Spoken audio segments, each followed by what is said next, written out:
Le président de la République, Antoine Félix Tshilombo Tshisekedi, a signé l'ordonnance. Il a sorti à Mwanamboka Edi Kapen après avoir passé 20 ans en prison centrale à Makala. Est-ce que c'est une menace contre Joseph Kabila, Nabandeko FCC? Pasteur Guy. Et c'est là qui soucie à ma Congolais de journaliste. 1. Edi Kapen d'Abima. Vrai ou faux? Vrai. 2. Toyeba, la vraie version sur la mort de Laurent Désiré. Vrai ou faux? Vrai. Aujourd'hui, Edi Kapen libéré. Ce qui Vital Kamera Zalaki parmi Batouba Zouaka grâce présidentielle, il y a chef de l'État à la fin de l'année. Réaction à la population de Varosa. Quelque chose qui dérange aujourd'hui, hein? Edi Kapen libéré, Vital Kamera en prison. Non, Ndekonanga. Il faut justice Sambo Kanabiso, Asala Moussala Naye. Azwa oya kozwa abimisaba oya kobimisaba oyo pe ba libanda bakende pe bape mananukuna. Mesdames et messieurs, très chers téléspectateurs de l'émission Point de Vie, bonsoir. Il est 22h, heure de Kinshasa, heure à laquelle vous êtes habitués déjà à nous suivre. Nous avons aujourd'hui le privilège de recevoir Pasteur Guili. Ensemble avec notre invité, nous discuterons sur la situation politique de notre beau pays, la République démocratique du Congo. Notre espace est bilingue. Les lotoye kolobela mboka oya Bangkok, mboka oyo après alternance, mokonza mboka Antoine Félix Tshilombo Tshisekedi alobito kene na union sacrée pour la nation. Yango to bengi mona mboka na ye to beta masolo pendant 40 minutes. Tokoloba likambo ya informateur na kati émission alelo. Tokoloba likambo tali situation ya est. Et puis Tokoloba likambo ya discours ya président élu pour les autres. Mon amour Martin Fayulu m'a dit oh le billet était union sacrée pour la nation. Ezali deuxième grossesse, il y a coalition FCC Cash Tokoloba on a 4 émissions. Et puis analyse concernant point de vue à Bayimboko Batikali Nangambo Cash Tolandaki Mwana Mboka José Makilana Bayimboka Monsusu ba Azo directement ko annulé décision économique informateur balobi 2 ans oyo bandeko ya IDPS na bandeko cash ba vandeli obele violation ya constitution. Pasteur Guili Mbote Mwana Mboka na sepeli ko komona yo lelo. Très bien. Bayimboko bakutani na yo ba retenir d'abord nini par rapport à présentation. Non, d'abord merci. Il y a en fait il y a liboso nazana nanda kunanga nazana nanda kunanga donc ceux qui batubazana habitude à obenga toujours Pasteur Guili donc naza serviteur na armée de victoire et au-delà il y a misalanyo soto sapé pour Namboka donc les louvements de naza mananda kwatata. Très bien. Voilà. 40 minutes et vous allez 40 minutes Robert Lisolo ya Mboka au République démocratique du Congo. 2 ans le lomo konzambo Antoine Félix Tshilombo Tshisekedi le 24 janvier à Kokokisa 2 ans à pouvoir. Bilan. Est-ce qu'on peut dire que c'est un bilan négatif ou positif? Merci beaucoup. Mon Mboka, d'abord, Matondo na Bandeko Nyonso ba Hollanda biso partout dans le monde. 2 ans, le 24, 2 ans, bilan Isa ya Félix Antoine Tshisekedi. 2 ans, bilan Isa ya coalition. Donc, le lotong bazolinga ba taxé bilan, que est la négatif ou positif, batalango maintenant dans la coalition. Donc, c'était la coalition des journalistes. Puisque coalition. Qui était dirigée par Félix Tshisekedi. Mais justement, Nazoya. Coalition est dirigée biso pendant 2 ans. Ndeko journaliste tout expliqué bandeko nyonso bazolanda biso dans la coalition les patrons de la coalition c'était le président de la République. Mais domaine où est dirigé qui coalition c'était l'FCC qui chapeautait. Kobo sanate ou sakame bandeko nyonso bazolanda biso FCC a subi biso 65%. Il y a ba ministre FCC a subi 23 provinces sur 26. Kobo Sanate et le loskotam bazoloba bilan na mutu ya chef de l'État. Ndeko journaliste expliquer batou. Dans un régime semi-présidentiel où le Parlement qui chapeaute, où le président n'a rien à voir, n'a rien à donner comme injonction na Parlement. Maintenant si ko soko lobi ke bilan lelo na kati ya mutu ya mokonza mboka yango moni lelo na kati émission na yo na ye na koloba ke pombo ke tambola malamu tozonga na régime semi-présidentiel. Lipe mati fachi Maye kangami fachi. Or lelo lipeso mata Olanda même yomoko. Namboka nanga oza journaliste mukete ndeko nangai. Olanda même yomoko président assemblée yakala mabunda. Aya na lipa na parlement ke lipeso mata. Or ce qui lipeso mata yende bangonde n'a rien à voir avec le chef de l'État. Voilà. Donc ce qui te commet le 24 na kosenga soki nzamba batelinga na yo na yebika obatela biso benganga tunanga bilan le 24 na kopesa yo bilan ya coalition échec ou réussite. Très bien. Tozali en direct 89 00 60 49 okobenga biso directement ou bien on tindi testo. Toutes les questions sont posées, tous les coups sont permis dans l'émission Lelo parce que tozolo bela mboka.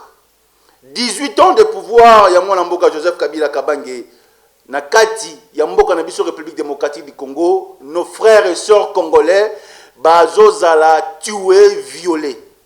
Après alternance, le président de la République, Antoine Félix Tshilombo Tshisekedi, il avait promis, tango akomaki na ngambo Kivu, na ngambo Est, na mwana mboka Vital Kamerhe, que base logistique ya FARDC ekozala siégé na Est. Dès Antoine Félix Tshilombo Tshisekedi, le même scénario continue na ngambo Est. Tolandi rapport ya Nations Unies, on a confirmé que l'armée rwandaise ezali na ngambo ya Est. Qu'est-ce qu'il faut faire aujourd'hui pour que la paix revienne à l'Est? Est-ce qu'il faut il faut faire la guerre avec le Rwanda, il faut stopper les relations sur le plan de diplomatie avec le Rwanda, ou bien continuer à négocier parce que Mokonzi Mboka, après alternance, a Bengaki Mboka Joseph Kabila, le partenaire privilégié de la coalition. Mboka, Pasteur Gili. Ndeko journaliste merci na yo ba question ma o photo solande yango yo nazui malobano ya suka tango lobi ke mwana mboka mositu alobaki photo bunda na Rwanda o bino boyaki ndeko journaliste na oboya yango lisusi koyo na boyango to boyaki mais na boyango sur lelo na plateau na yo yo tuna ndeko mositu azala premier ministre pendant 4 ans. Qu'est-ce qu'il a fait? Un marionnette, un placebo, un patin ndeye azala premier ministre sans signature. Azala premier ministre sous ordre Yakatumba Mwanko Augustin. Qu'est-ce qu'il a fait? Azala premier ministre a des missions officielles dans le Congo central. Babengi na téléphone awa na Katumba Mwanke. Azonga émission irata et le lotang azolo bake tout ça la guerre na Rwanda yo tunaye palou le parti laissé par son mentor. Et ça apilelo yo tunaye nouvelle élan naye et ça apilelo. Voilà. Parce que celui de Touni Lelo Adolphe Mouzito, que 4 ans qui est tant que premier ministre, continue, comment dirais-je, situation sur le plan de la sécurité, Banego Simbate, na Rwanda. C'est pour cela, Lelo, mon amour, Antoine Félix Tshilombo Tshisekedi, une fois qu'il y a sa photo na Kagame, aussi longtemps, ma frère, na sœur, na Badak Tiwe na Rwanda. Mais c'est son homologue de Kobili. Azala clair, ya Kolobangwa Lobi, nous sommes obligés ya vivre ensemble, Tijesi ya Kotsonga. Ba frontière na biso kozala. Mais Kobo sanate ke Paul Kagame, avant yo pasteur Bisumungu azala, avant yo Abiyarimana Juvenal azala, avant yo ba konzi mingi pe ya Rwanda baleka. C'est que après pe batu bakosala. Donc nous sommes obligés ya ko cohabiter poto kimia na bamboka na biso mbale. C'est ça ndeko nanga. Lelo siko tango bato kufa. D'ailleurs, lelo na plateau na yo nazo partager aussi mawa. Na ba famille onyoso quand même ba kufeli bandiko na Nzamboka sala ki ngote na message de venaï. Non. Il est qui à peine. Donc oyo ba kufeli na partager na bango mawa ensemble. Mais le lorsque tango tozo kende toloba ndeko nanga journaliste makambo onyoso zo lekana est sona lobina banda ofungolo sikoyo ba poinyoso opesi bandeko e oloba masute. Lelo yo makamba Rwanda tango ezo banda expliquer batu lelo na mboka na biso batu bakufa plus que population ya Belgique. Plus que la Première Guerre mondiale, plus que le génocide à Rwanda le 6 avril 1994, plus de 12 millions de morts. Ce n'est pas aussi encourageant. Et le longtemps raison aussi pour laquelle abomi même accord, abomi même ta coalition, abomi yango, ndeko journaliste, ce qui est le FCC basolo baké 2 ans, Mokonzamboka Vandeli toujours violation sur violation. Olobi nango bandeko ba Olanda biso. Mais yo tuna bango. Comment un patin, comment un placebo, comment un président nommé a dominé Bango? Donc voilà. La trahison. Vous avez trahi aujourd'hui Joseph Kabila. FCC Bago réclamait Namokola Lelo qu'il y a eu un accord entre le président sortant et le président entrant. Ndeko journaliste, oui. Je vous confirme dans plateau. Il y avait un accord. Oui. Mais il fallait sécuriser Kabila. Mais il fallait sécuriser le bien de Joseph Joseph Kabila, il fallait sécuriser la famille de Joseph Kabila, il fallait protéger aussi les gens de l'FCC qui ont tué ce pays pendant 18 ans. Et les choses que vous avez acceptées. Et en retour, il y a Kabila. À Sengagini Nisko pour le peuple. Puisque, accord Nyonso, texte Nyonso Bimi, c'était toujours l'avantage de Kabila. Batela, Sala, Simba, Zongisa, Salabou, Salabou. Mais en réalité, les journalistes, dans le plateau, to mekato expliquer bateau. Nani a yébité partout dans le monde, il y a toujours clause entre les présidents entrants et les présidents sortants. Nabasie musuto yebiango, osa lelo musala na yo kombo na yo kende sango. Lelo yo ba entrée, il y a ba président nyonso, il y a États-Unis, il y a ba France, partout au monde. Ba ko fanda en huis clos, bino ba journaliste libanda. Makambo yo ba sola na kati, to yebiango te. Et comme ma et pas fachi na Kabila et comme problème. Ndeko journaliste est offandi, Kabila a eu majorité, tant bien que mal. Fachi a eu pouvoir sans majorité. Or, pour gouverner la République démocratique du Congo, il faut ça la majorité, puisque c'est le Parlement maintenant qui a les monopoles. Maintenant, collaborons ensemble. Il y a la majorité, il y a le pouvoir, tout le messa et permettre de travailler. Tout le travailler, avantage de ça. Où est l'intérêt de la population congolaise? Le président de la République, tant qu'il y a garant, il y a bon fonctionnement, il y a institution, non, non, non, non. Peuple je ne suis pas président par rapport il y a corps ou par rapport il y a coalition, mais je suis le chef de l'État par rapport il y a urne au peuple bapesanga. Non, non, non, non, non, coalition et ce qui est mal à monter. Comment voulez-vous tout ça na kata coalition? L'article 43 de la Constitution, oh le chantage est commis, il faut respecter la Constitution. Il faut respecter la Constitution. Le président de la République a valorisé gratuité l'œuvre de Joseph Kabila. Chadar a bien dit cela. Mais si c'était l'œuvre de Joseph Kabila, mon frère, mais Kassinga n'a eu tous en coalition. Pourquoi vous avez seulement cité le nom de Joseph Kabila sans pour autant citer le nom du président de la République? Voilà encore la mauvaise foi. Tolongwe wana toye nango, likambu, il y a ma maison préfabriquée. Non, non, non, non, l'histoire laissée par Joseph Kabila. Toye na likambaso des moutons. Non, non, non, non, non, non, non, histoire laissée par Joseph Kabila. Bon, le président de la République a bien dit, alors j'ai accepté l'humiliation pendant au moins 2 ans. Maintenant, ce n'est plus le temps. Il faut maintenant peuple à respirer, puisque Ngaï Moutouna pour rendre véridique, après 1625 jours, il y a 5 ans, à Katiango, a tourné maintenant regard naïe vers la nation. Comment s'en atteint de Konanga, n'a pas confirmé que vous avez serviteur dédié, l'armée de victoire. Jean chapitre 1er du 11e verset. Bible lobby Christ ça y est rien que pour les brebis perdues de la maison d'Israël.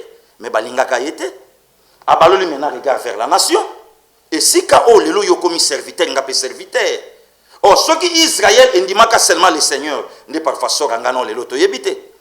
Et ceux qui accord et simbaka, n'est union sacrée comboté. Mais tant qu'on simbi nangoté, maintenant le chef de l'État, tant que le président de la République, Abaloli maintenant regarde vers la nation, boyato solola, tolukato sauver mboka peuple à respirer. Où est le problème de Konanga? Mabele le sawapi. Ce qui est balobi, violation sur violation, et pas chef de l'État. Ndekolanga journaliste est au Vandanayo Nalandakanayo bémission. Le chef de l'État ne respecte jamais les accords. À trahir Genève, à trahir Vital Kamere. Aïe peut trahir na FCC. Mais mon frère, tu vendinga na yo na Genève. Chaque à Genève et lobby, nous n'irons jamais aux élections avec machine à voler. Martin Fayoulou a lobby ango devant concert na yo, qui monte pour l'être. Je ne serai jamais candidat président de la République avec machine à voler. Aïe bisi bato nyonso bako voter à lobby, ko simba bulletin wanate yaka na mosono à papier koma kombo obwaki na isoloir. Martin Fayoulou, vendredi 28 décembre, a décrété ville morte dans Etandi Mobimba et la République, non dans machine à voler. Et 48 heures après, Martin Fayoulou a réclamé le président élu. Dans quelle sorcellerie, dans quelle magie? Le président de la République a respecté la corte. Martin a dit, mon cher, peut s'en avoir comme ça, peut s'en voix. L'homme est tellement sérieux dans ses états. Après, si ma voix, demanda à Martin, il a donné à qui? Pangi plus Pangi. Là maintenant, il y a là qui n'a bien problème. Tolongwe on a de konanga toye Genève. Montoya Genève, histoire yebi. L'homme a préféré Asalanzela na yemoko. Aye Genève et Vital Alandiye. Non de konanga, Yoko c'est la chef de l'État, nga premier ministre. En oubliant que pose à la première ministre de la République démocratique du Congo, na modèle, il y a scrutin na biso, il faut que soit majorité. Maintenant, le résultat bimi, l'autre bimi chef de l'État, sans majorité. Maintenant, qui a trahi qui? Qui a trahi qui? Tolongwe on a des journalistes, toye un accord, il y a FCC cash. To comme un accord à FCC cash. Moi, il y a un accord à FCC cash. Il y a au moins 9 présidents basés dans la président Gilles, Angola, co-secrétaire pasteur Gilles. Ouais. Les journalistes, nazo yebiso ke ambassade wana enia. Ambassade yo ba konzamboka wana ba sita. Ambassade na bangwe boya. Aujourd'hui le l'homme takobo il y a pouvoir, il y a présent à l'icicité. Il est fort aujourd'hui en Afrique. Le président égyptien a chama colonaye na Congo sans signal. Allez-y comprendre la mauvaise foi il y a bato FCC. Est-ce qu'elle a au salamate? Jamais. Très bien. Voilà. 89 00 60 149. Soki ozolanda biso tinda directement testo bi bengi toyambi mwana mboka pasteur Gili. L'émission est directement à la télévision et puis à la radio 88.7 parce que toyambi fils maison. Le président de la République Antoine Félix Tshilombo Tshisekedi a signé l'ordonnance. Il a sorti à mwana mboka Idi Kapeng après avoir passé 20 ans en prison centrale à Makala. Est-ce que c'est une menace contre Joseph Kabila, Nabandeko FCC? Pasteur Gili. Ndeko journaliste, merci beaucoup. Donc, ngakutu na lingaki question oyo, otu na mon opinion. Besoin ya peuple congolais tililo nangai ndeko nonde oyambinga na plateau na yo, toyeba la vraie version sur la mort du troisième président de la République démocratique du Congo, Laurent Désiré Kabila. Besoin d'abiso ya la ki yango. Tozalaki na nubana ngana yo na ba 2001 wana Edi Kapenda taboyi mokonza mboka asambate Edi Kapenda ke makala 20 ans. C'est aussi l'examen pour le chef de l'État Félix Antoine Tshisekedi Tshilombo. Potondi mayo soko za mokonza mboka Edi Kapenda abima. Et ça là qui souci ya ba congolais de journaliste 1 Edi Kapenda abima. Vrai ou faux? Vrai. 2. Toyeba la vraie version sur la mort de Laurent Désiré. Vrai ou faux? Vrai. Aujourd'hui, Edi Kapenda libéré. Menace à qui? Menace en quoi? Est-ce qu'il fallait consulter la famille de Mouzé Laurent Désiré Kabila avant de libérer Edi Kapenda? Est-ce que c'est un problème? Il y a famille biologique, tandis que Mouzé Azalaki déjà homme d'État dans la République démocratique du Congo. Ngaïko na yo ki di solo ndekonanga journaliste na betela yo que il fallait pas le président de la République agracier Edi, mais il fallait amnistier. Donc engelo banini. Soka gracier charge ya liwa Mouzé et saka ipana ye. Mais soka soit qui amnistie charge linga kolonga. Oh, pour la cause amnistie, il fallait qu'on passe d'abord dans le parlement. Kolekana banzela et belé. Or, le long de la grâce présidentielle, il n'est pas les premières personnes. Le 9 juin 75, qui Mouzé, non Mobutu, Bakanga Kabatu soi-disant coup d'État. Un certain colonel Lumba à la Kinakati. 4 ans après, en 79, a eu grâce présidentielle. Le colonel est sorti, a fongoli maintenant dossier naïe sur l'enquête. Et loko oyo papa Edi Kapenda d'ailleurs à Lobakiango, il faut dossier fungwama vérité bana. Maintenant justice à Otala. Ceux qui battent l'enquête va dire mais oui, Osala qui vraiment na kataliwa Mouzé, donc voilà qui a raison, ça a 20 ans na yo. Non, voilà qui est innocent, a fongoli dossier attaqué batunaye. Donc pour nous peuple congolais, besoin d'habituer ça qui Edi Abimatou et ma vraie version. Ndeko journaliste na vandi na on a plateau. Mituna yomoko na yebi ke en tout cas même ata mosala ne pesi nzela tenga na pia omotuna mais ngai moko na kopesa yano.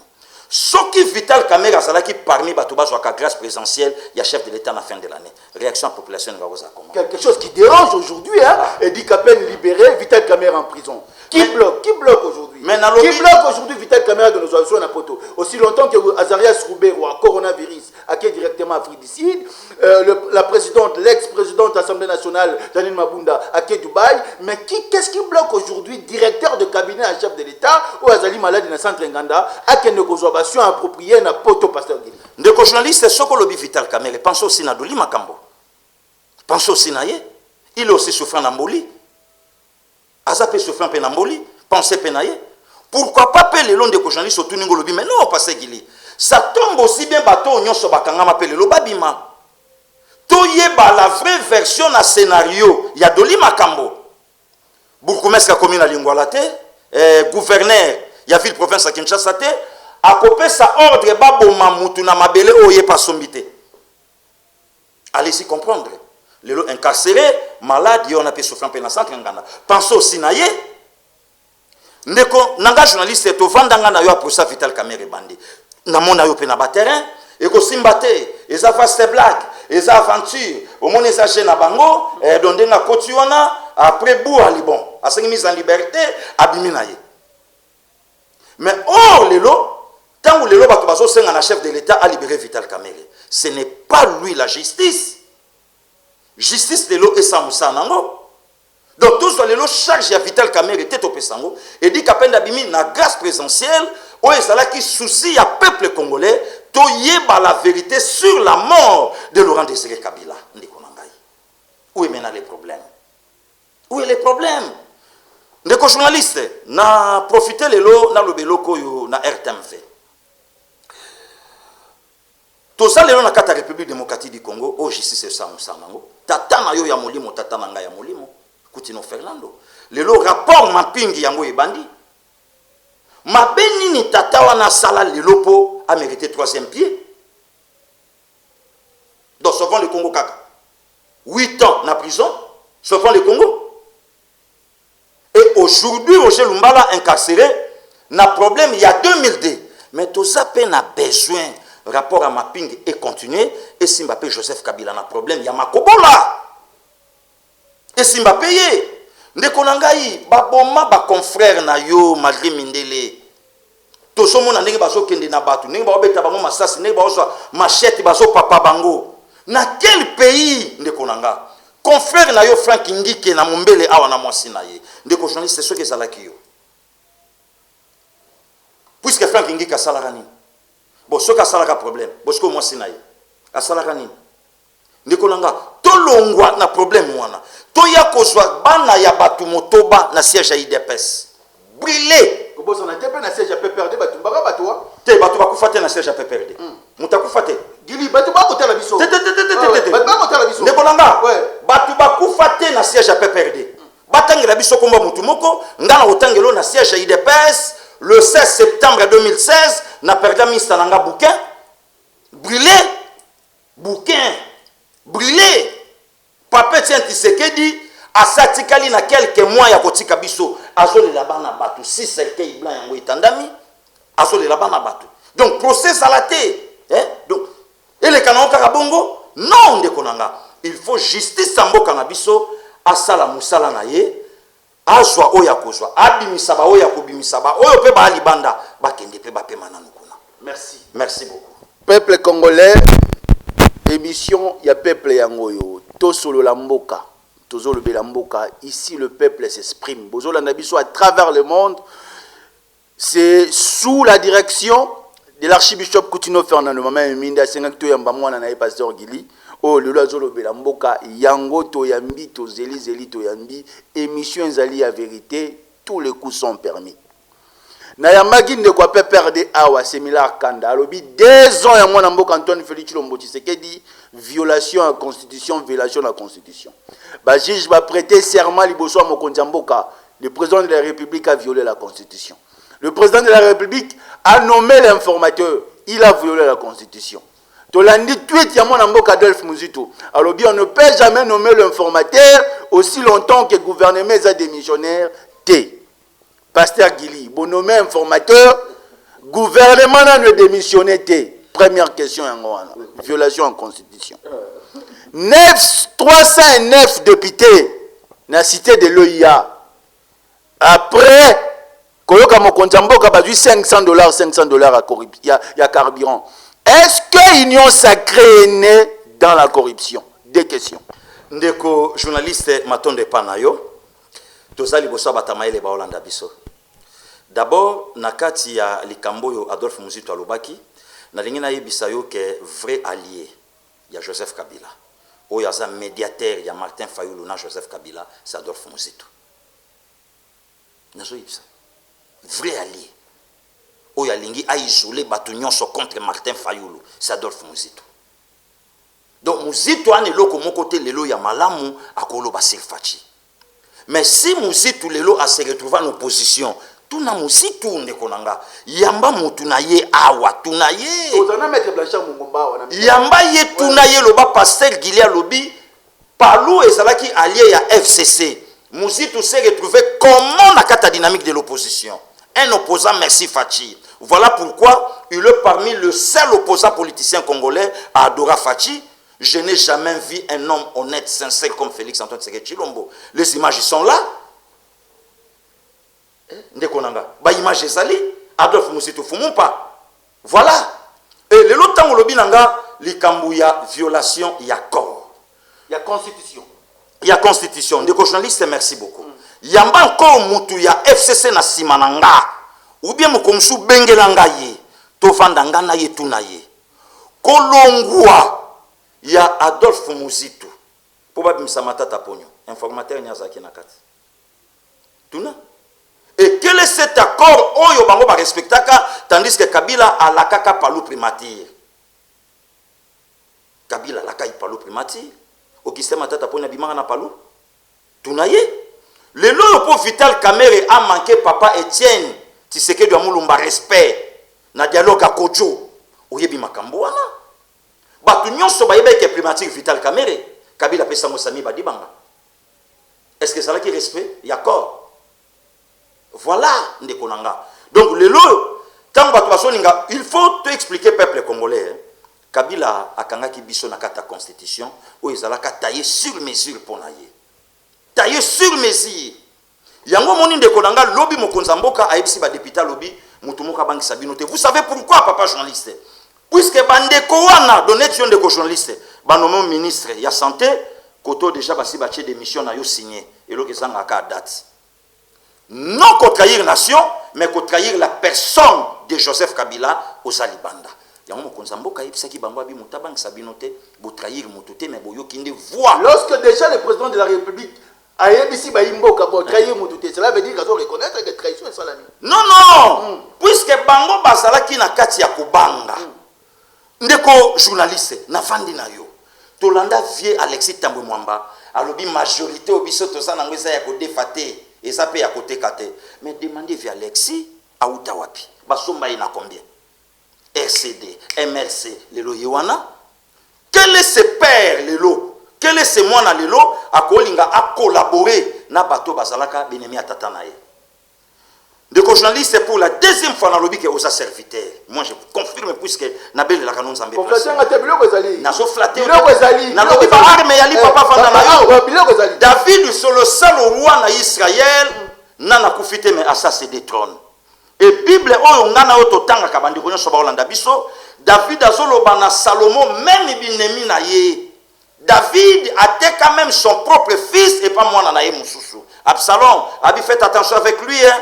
Si ba député ba $500 ba acte Kabila bande ko sala te wana yo nem to ebia ngati sikona iba bande ba député ba uti province ba du ba $500 bon parfois pe ko sala transport na ba pe ba songa province tant enseignant zo $700 te mais justement fonctionnaire zo $700 mais justement tant lobi tant enseignant zo mais demander na parlement o ba zo 6000 mais militaire zo $120 demander na parlement wana donc on est l'obama te. Or, les lots majorité, on a basculé pour permettre même coucho yassé et vivre. Ndeko journaliste na fandi na yo. Les lots comme député ça comme un aspect. Les lots tout le monde va député Bogart tel aspect. Pour comme député. Mais yo tout na député on a qu'est-ce qu'il a fait depuis ça élu na base yo et votaye na ngiringiri et votaye na bumbu et votaye na selembao. Mais pourquoi pas les lots baké balobi non bisotoye ata bisoto so 6000 mais policier peut avoir moins 600 balles. Oui. Est-ce que l'union sacrée pour la nation est botami l'objectif il y a corruption est botami na soubassement à corruption? Non, même pas. Coloni Papa Molière. Papa Molière a lobby pas Peter Tiani la question publique. Papa Molière 7000 Papa Molière à Holandanga a sali blague ya mauvais goût. A sali blague ya mauvais goût babenga ngo bongo a sali blague ya mauvais goût mais ceux qui Hollandi Papa Molière landa pe ba collègue na yimusu pe ba député ba recadrer landa pe bango wono landi to landika Papa Molière wono landi tende konanga journaliste landa pe ya bango voilà union sacrée part des gâteaux non même pas part des gâteaux union sacrée c'est le MLC va se retrouver le parti de Moïse Katumbi va se retrouver pas les MLC mais moto yo aza quand même na obédience. Kolani moyendo nzange ya lobi soki vision ya Moïse Katumbi ekoti na union sacrée pour la nation te baza prêt à démissionner. Ezali pona totonga mboka ensemble. Mboka alaki na besoin ya batu oyo baza na batu. D'ailleurs aza na cahier de charge. Aza na carnet d'adresse. Yaka to copier.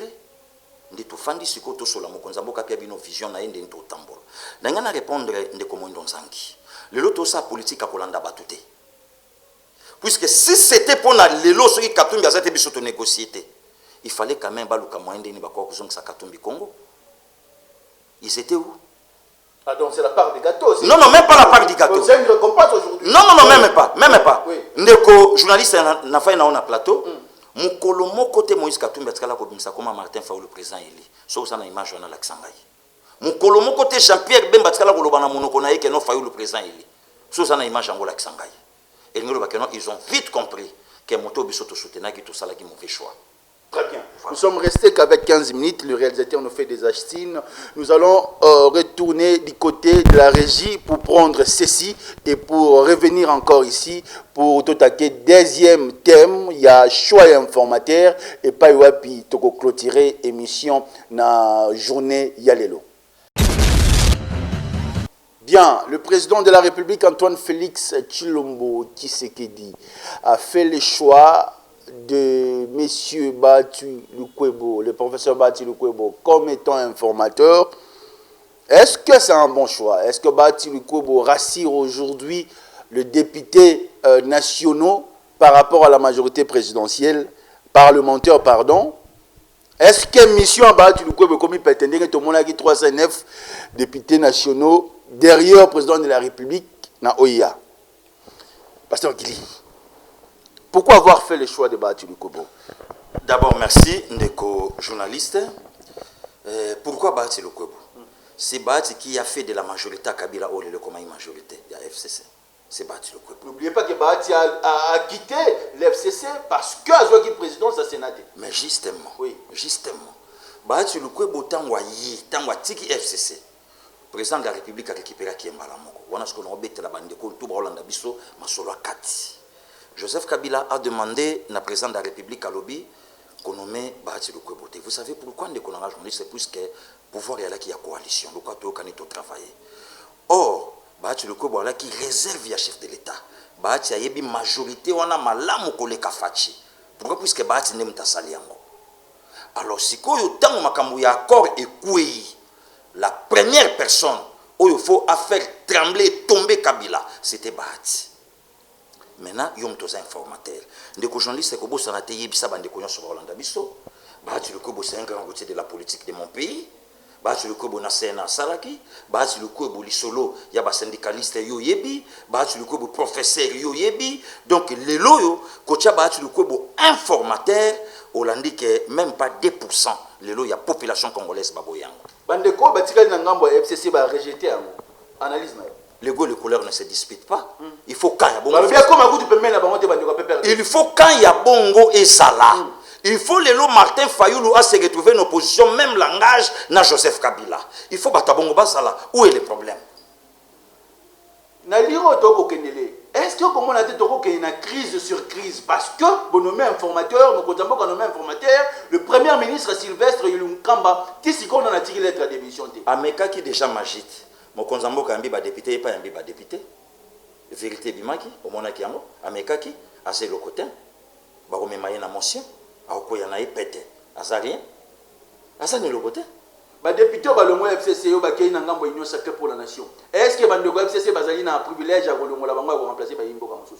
Non, non. Baza sous na pouvoir renate. Accord et sekouyi. Charte des alliés, hein? Na lobi accord et sekouyi.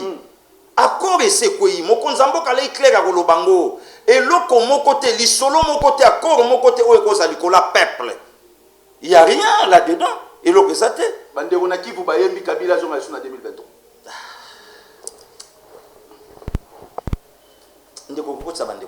Très bien. Émission comme ça. Le mois quelques bateaux. Pour ce lobby bande quoi kifu, ngasko na kotuna bango bande ko ba okufa kuna bango bande quoi kifu balobini. Bango nanu bande quoi kifu balobina onini. Le loton ba oloba keno Kabila asonga na 2023. Constitution qui si était en 2023. Constitution et c'est sunzelate. Constitution. Ndeko, et puis si na lobby pouvoir à chef de l'État, il a 5 ans. Renouvelable une seule fois. Kabila a fait plus que 10 ans.